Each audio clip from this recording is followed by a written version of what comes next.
नमस्कार। चलिए आज बात करते हैं लालच और कुदरत की बेहिसाब ताकत की। ये एक ऐसी कहानी है जो आज के दौर के लिए सच कहूं तो एक बहुत बड़ी चेतावनी है।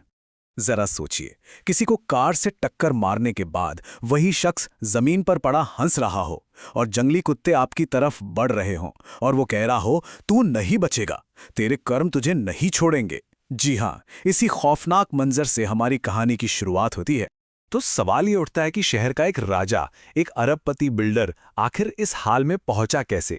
कैसे वो एक पागलखाने में आ गया जिसे एक ही भयानक सपना बार बार सता रहा है? देखिए, इस गिरावट को समझने के लिए हमें पहले उस इंसान को समझना होगा जो वो कभी हुआ करता था।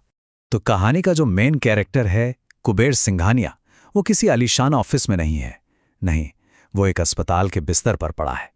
1 महीना हो चुका है उसे भर्ती हुए और उसका पूरा परिवार बस बेबसी से देख रहा है कि कैसे उसका दिमाग धीरे धीरे बिखरता जा रहा है।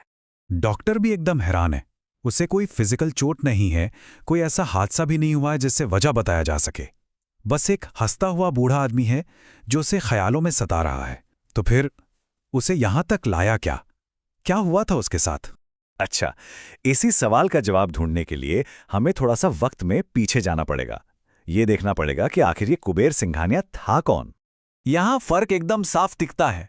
कहां तो वो सालारगंज शहर का बेताज बादशाह था, बड़े बड़े मुख्यमंत्रियों के साथ उठता बैठता था, और कहां अब एक पागलखाने का मरीज जिसके चेहरे पर सिर्फ डर है। ये अर्श से फर्श पर आने की कहानी है। मतलब जिसके पास सब कुछ था, आज वो पूरी तरह से टूट चुका है। कुबेर की जो कभी न खत्म होने वाली लालच थी, वही उसे एक 100 एकड़ के जंगल तक ले आई। इस जंगल में बेशकीमती पेड़ थे, खनिज थे, लेकिन एक दिक्कत थी। वहां एक आदिवासी जनजाति रहती थी जो उस जंगल को अपना घर मानती थी। पर कुबेर का तो एक ही मानना था, पैसा कभी हार नहीं सकता। लेकिन इस बार उसका पैसा काम नहीं आया।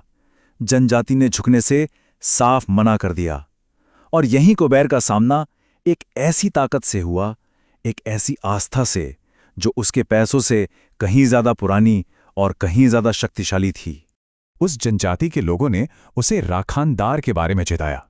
राखानदार नाम का मतलब है रक्षक। एक ऐसा रक्षक जो सिर्फ सरहदें ही नहीं बनाता बल्कि उन्हें तोड़ने वाले को सजा भी देता है। और ये बात बहुत जरूरी है क्योंकि आगे जो भी होता है वो इसी से जुड़ा है। मतलब ये कोई एक कबीले की मान्यता नहीं थी।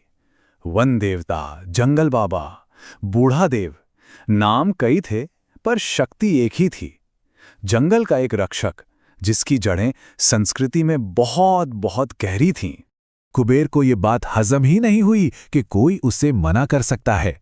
तो उसने फैसला किया कि अगर वो जंगल खरीद नहीं सकता तो वो उन लोगों की हिम्मत और उनकी आस्था को ही तोड़ देगा। उसने घटिया चालें चलनी शुरू कर दी। उनके जानवरों को जहर दिया, जंगल में आग लगाई और फिर इल्जाम उनके ही देवता पर डाल दिया।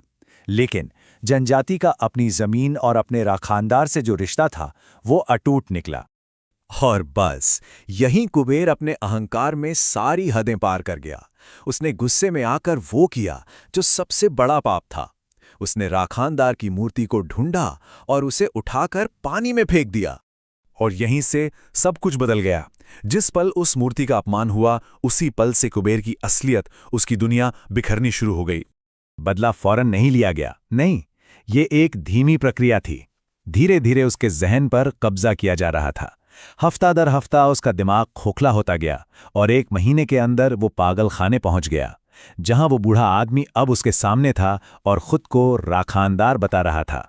और फिर आता है वो आखिरी, वो सबसे खौफनाक मंजर, जहां राखानदार की दुनिया कुबेर की दुनिया पर पूरी तरह हावी हो जाती है, उसे निगलने के लिए। राखानदार अब कोई सपना या वहम नहीं था, वो साक्षात सामने था, अपना आखिरी फैसला सुनाने के लिए। अस्पताल के कमरे के फर्श से एक दरार उभरती है। उसमें से लताओं में लिपटा एक हाथ बाहर आता है। फिर एक पूरा शरीर जिसका सीना पेड़ के तने जैसा और हाथ जड़ों जैसे थे। वो कोई इंसान नहीं था, वो खुद जंगल था जो गुस्से में साकार हो उठा था।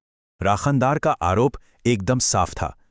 ये जमीन का सौदा नहीं था, ये एक पवित्र चीज की आत्मा को जख्मी करने का गुनाह था। कुबेर ने गिड़गिड़ाकर सब कुछ लौटाने की पेशकश की, लेकिन उसे ठुकरा दिया गया। कुदरत का न्याय लेन देन वाला नहीं होता। जंगल भीख नहीं लेता। राकनदार सिर्फ मारता नहीं, वो वापस ले लेता है। जमीन से जड़ें निकलीं, कुबेर को जकड़ लिया और उसे धरती के अंदर खींच लिया। जहां वो गायब हुआ वहां एक छोटा सा पौधा उगाया। 1 साल बाद उसके बेटे ने वही गलती दोहराई और उसकी लाश के टुकड़े उसी जंगल में मिले। तो ये कहानी हमें एक बहुत ही बेचैन करने वाले सवाल के साथ छोड़ जाती है। क्या ये लालच की सजा थी या सिर्फ कुदरत का बिगड़ा हुआ संतुलन ठीक करने का एक तरीका? और लालच की असली कीमत आखिर होती क्या है?